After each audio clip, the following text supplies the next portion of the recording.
Hello friends, today's topic is Introduction to MATLAB Simulator and to perform vectorized functions and operations using MATLAB.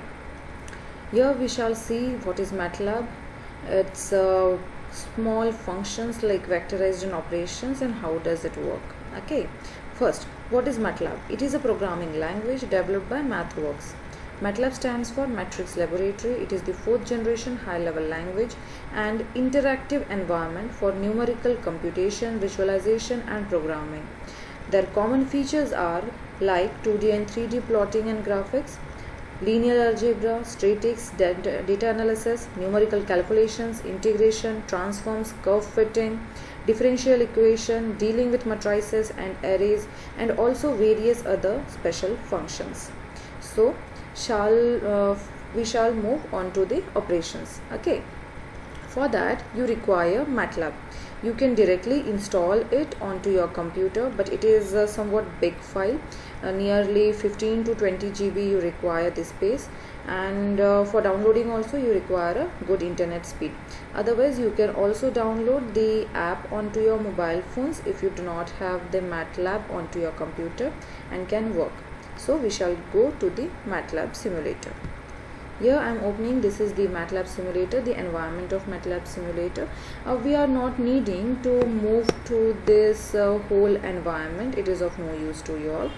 Go, because this is the simple programming practical where only the basic functions we are gonna see, basic operations. Okay, so this command window, this is the workspace, and it's whatever the area we are doing in this command window you will be able to see here. Here you can see the workspace.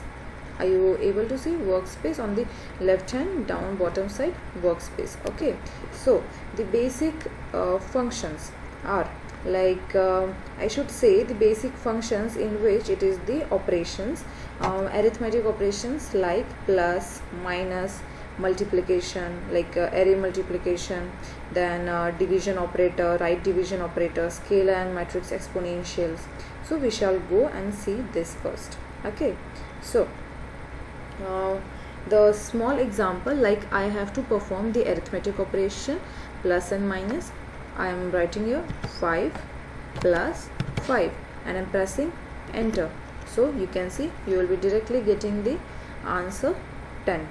Okay, any of the next function, like for exponential, if I wanted to see like raised to power, I am writing here 3 raised to power, that means shift 6 you can type, raised to power 2 and enter. You can see 3 3 is a 9. You can get the answer. Next you can see some of the sine functions and cos functions. So I am writing here sine. If I want to see sine pi by 2, that means 90, I can directly write 90 also. Otherwise sine pi by 2, how I have to write sine, give a bracket here, in that write pi. We don't have that pi symbol on here, means we are not that much able to bring that symbol. So better way pi, you can also write pi divided by 2 and press enter. You have to move out of that bracket and have to press enter. You will get the answer 1. Some of the other functions like divide by 0, where the answer is infinity, what you get we will be seeing. So example 7 divided by 0, as I said, divide by 0. So enter, you will be getting the answer infinity, INF. Some of the versions of MATLAB also can get the answer infinity, INF, with the warning, that is division by 0. Some of the mantissa values where e exponential it is used, we will be seeing that. So I can do the multiplication of floating point value with a big number, for example like 732 into 20 into 5.23. if I am doing the answer, you can see answer you have received in exponential. This is the e stands for mantissa value. Okay, you can see here your answer is 3.8284. E stands for mantissa plus 03. Okay, then next we will be seeing some of the use of like commands using semicolon. Semicolon is used to end the statement. However, if you want to suppress and hide the MATLAB output for an expression and a semicolon after that expression, you can do it also. It specially indicates the end of the statement. For example, if I'm taking an example, I'm using a variable. Variable can be any, like in programming language you use a, b, that is the variables. X equals to 3. I'm giving the value 3 to x. So here semicolon, I assign that value. Now enter, it will be moving directly without any answer.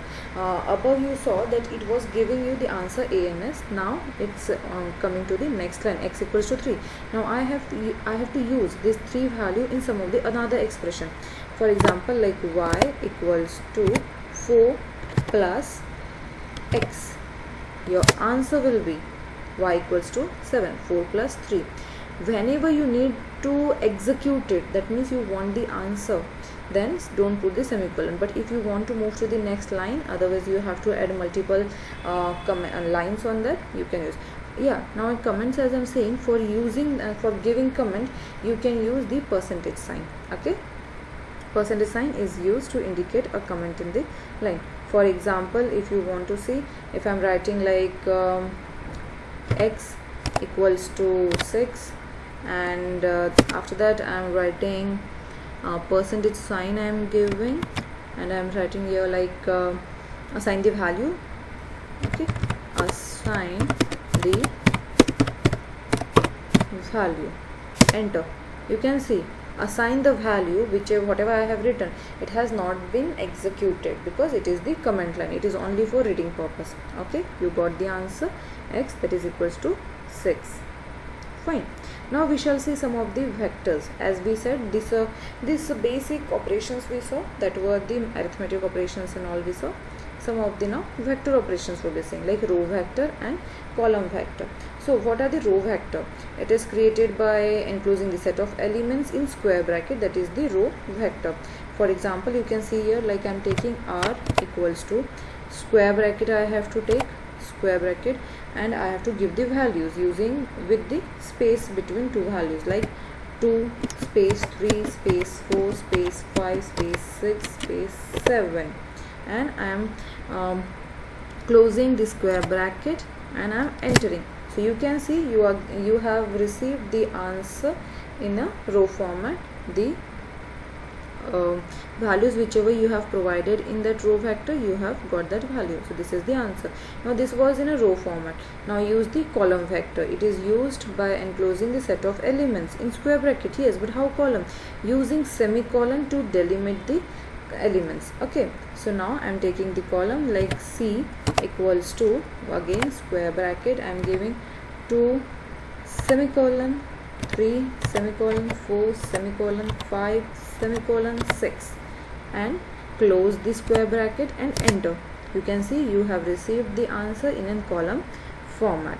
Okay, now you have to, if refer the elements of a vector, then how you will be referring? For referring, you have to use the round brackets. Okay, for example, if I'm taking the example of like E equals to, in square bracket I'm writing like 1 semicolon 2 semicolon 3 semicolon 4 semicolon 5, and close the bracket. After closing, I don't want to give I don't want the answer, I want it to move to the second row, second line, so that I can use the comment. So use this semicolon over here and enter. You will move into the second line, and in second line use the command for referencing the element. Which is the command? In square bracket you have to. If I am writing E of, that means E in in round bracket, if I am writing like 3 out of the bracket, enter, it gave you the answer 3. That means the value at the third position. You got the answer. This is the way to refer a particular value into the vector. Okay, now this was in a single value you referred. If you want to refer 2 or 3 elements of a vector, how you will be? So once again move to this, that E equals to, in square bracket, if I'm giving the values like 2 semicolon 3 semicolon 4 semicolon 6 semicolon 9, and now I have to refer. So for referring 2 or 3 elements, at that time you have to use the colon sign over there. That means all the components of the vector are listed within that colon values. If I'm giving the example like first of all, for moving to the second line, I'm pressing a semicolon here and enter. It will be moving to the second line. Now I want to this, so I should say range I wanted, that means a sub elements of the E. So I'm giving the name sub underscore E equals to E of round bracket. In round bracket I'm giving the range, for example like 2 colon 4, and after moving out to the bracket, press enter. You will be getting the elements from second position till the fourth. So what is the value at the second position? That is the 3, then 4, and then 6. So you got the elements, sub elements, that means ranging between 2 to 4. Okay, so these are the some of the vectorized functions also you can perform. So this is fine for having the basic knowledge about the MATLAB, in which you can perform some of the operations, arithmetic and vectorized. For saving this file, if you want to save, you can use Ctrl S also for saving, where you will be getting a window, a save as, and you can give here a name to the file and save. Whichever the file you want to save, it will be saved in the .mat extension. Mat stands for MATLAB, okay, and this star stands for all MATLAB files, and you can save the file. Fine. So this is the save as option. Would you like to save in the admin folder? I didn't give any kind of location, otherwise it would be, you would if it is if you want, you can give the other location. Like I was first only saving in the bin, that's why it didn't accept it. Go to the other folder and try to save it. You will be able to save. Okay, so this was all about MATLAB. Hope you understood. Thank you.